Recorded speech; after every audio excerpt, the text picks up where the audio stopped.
So buckle your safety belts, my friends. We are going to dive deep into primitive Christian and Dionysian lore today.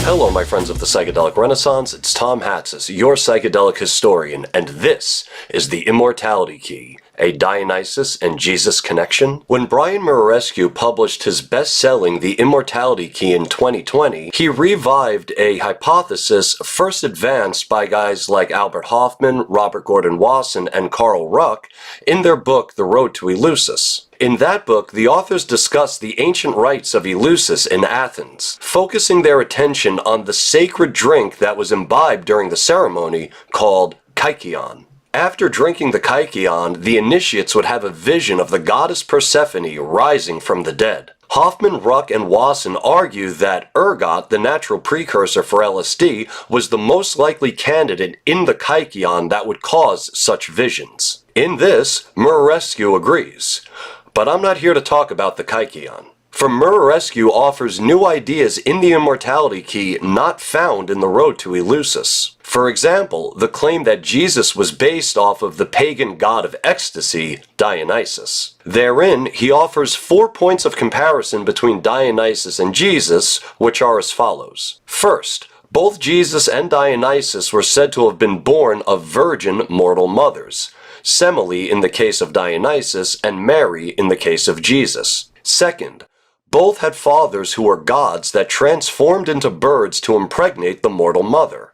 Third, both Jesus and Dionysus turned water into wine. And fourth, that it was this miracle for which both Jesus and Dionysus were the most known. Now, while I do believe that Muraresku is correct in a broad way, which I'll dig into later, I also believe that those 4 points of comparison really need a second look. So buckle your safety belts, my friends. We are going to dive deep into primitive Christian and Dionysian lore today. But first, if you're into this kind of content, please give this video a like and a share, subscribe to the Psychedelic Historian YouTube channel, and hit that bell icon so that you're notified every time I post a new video. Also, it'd be great to link up on Instagram. Find me at Psychedelic Historian. With that out of the way, let's get into this. I'd like to state right from the outset that this is not a call-out. I consider Brian a colleague and, dare I say, a friend. We've spoken a few times, had great conversations, and even did a podcast together. I like Brian a lot, and I think his book did a lot of good for the psychedelic renaissance. It got regular people talking about these ideas, and we all owe him a tremendous debt of gratitude for that. So please take this video as a friendly disagreement between two brethren,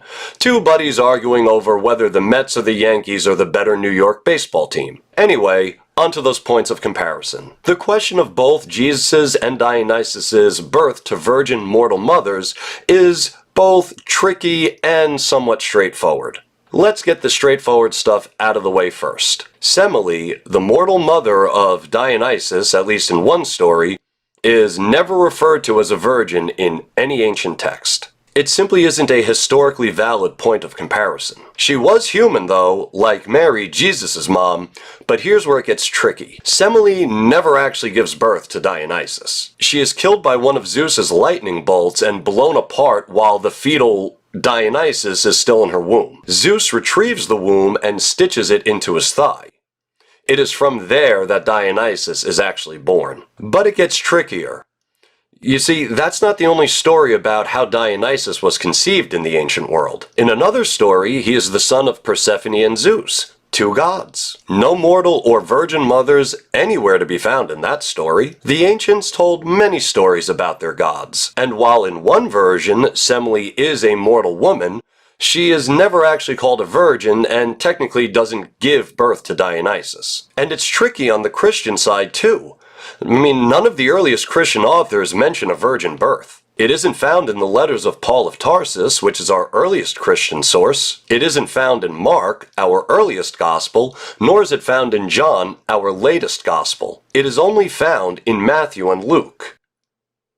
Sort of. Since Luke was written after Matthew and both Gospels share a similar hiccup, I'm going to focus only on Matthew for the sake of brevity in this video. Whoever wrote the Gospel of Matthew might not have had a concept of a virgin birth in mind. Even though in our Bibles today it will say virgin, the word Matthew, or whoever wrote Matthew, actually used was parthenos, which can mean virgin, but it can also mean young woman. Furthermore, Matthew was borrowing from Isaiah chapter 7 verse 14, which does in fact say, "A young woman shall conceive." The operative word there in the ancient Hebrew is alma, which means young woman. So it's really up in the air whether Matthew meant virgin or simply young woman. And according to Mark, our earliest gospel, Jesus had both sisters and brothers, and nobody knew who Jesus' father was.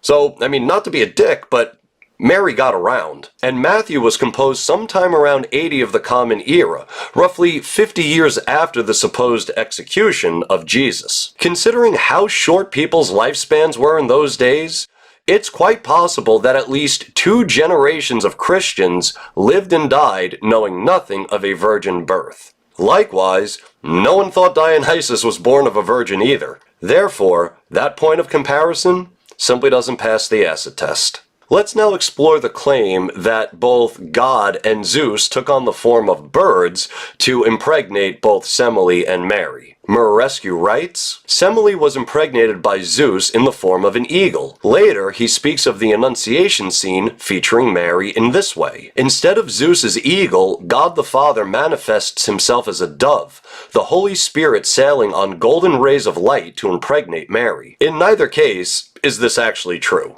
Zeus does not transform into an eagle to impregnate Semele. I mean, he doesn't transform into anything, he's just Zeus. Muraresku is conflating 2 stories from the ancient world. The story of Zeus and Semele, which does not feature a transformation into a bird, and the story of Zeus and Leda, which is where Zeus does actually turn into a bird, but that bird is not an eagle, but a swan. Stop looking at me, swan!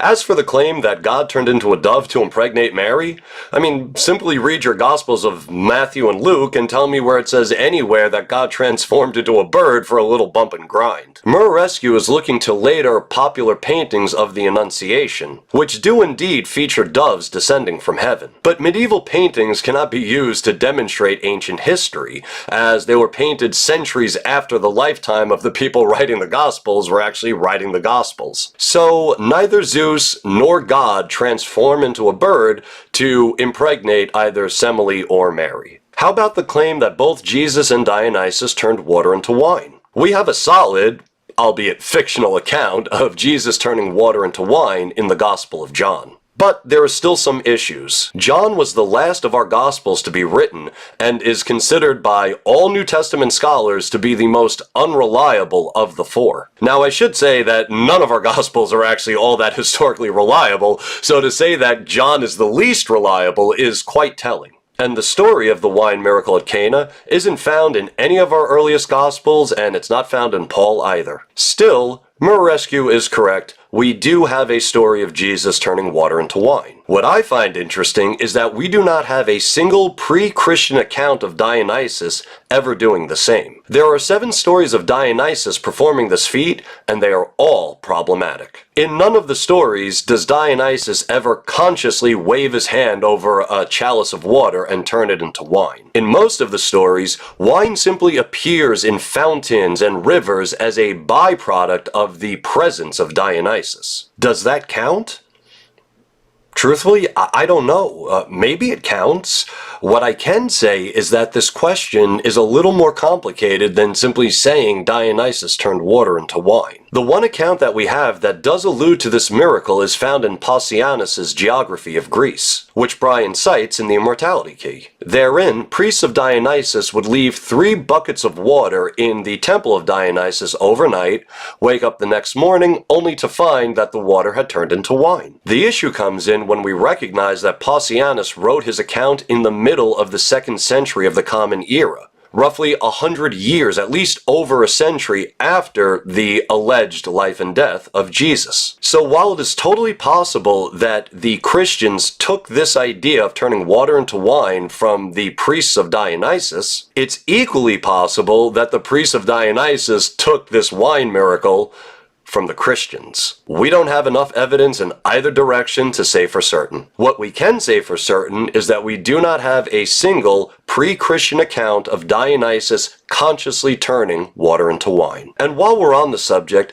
we need to take a look at Muraresku's claim that without the Eucharist, there is no Christianity. That can't possibly be true. The Eucharist was invented by Paul the Apostle, and Paul had earlier persecuted Christians before his own conversion. So that means Christianity existed before the idea of the Eucharist. Otherwise, who exactly was Paul persecuting? Christianity is not contingent on the Eucharist at all. In point of fact, the only miracle that actually matters at all to Christianity is the resurrection. No one in the first century of the Common Era was claiming that Jesus was the Messiah because he drank from a Eucharist. They were claiming he was the Messiah because they believed he rose from the dead. You can take both the Eucharist and the wine miracle of Cana out of the equation altogether, and we would still have Christianity. And yet, I still agree with Muraresku in a broad sense that pagan elements absolutely infiltrated Christianity in those early days, some of which were quite Dionysian in their implications. But that all comes from the letters of Paul, our earliest Christian documents,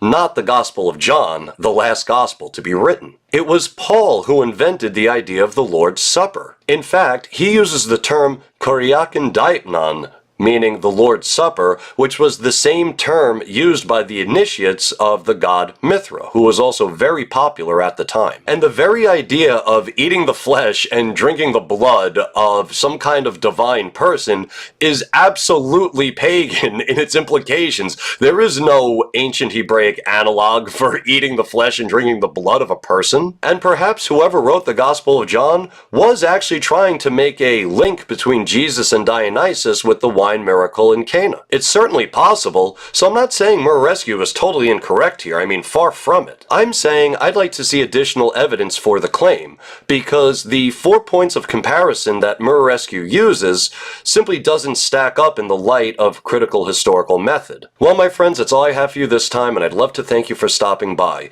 Please give this video a like and a share, subscribe to the channel, hit the bell icon, and let's meet up on Instagram. And until that day when we meet again, I'm Tom Hatsis, your psychedelic historian, reminding you that you free your mind by using your brain. Peace.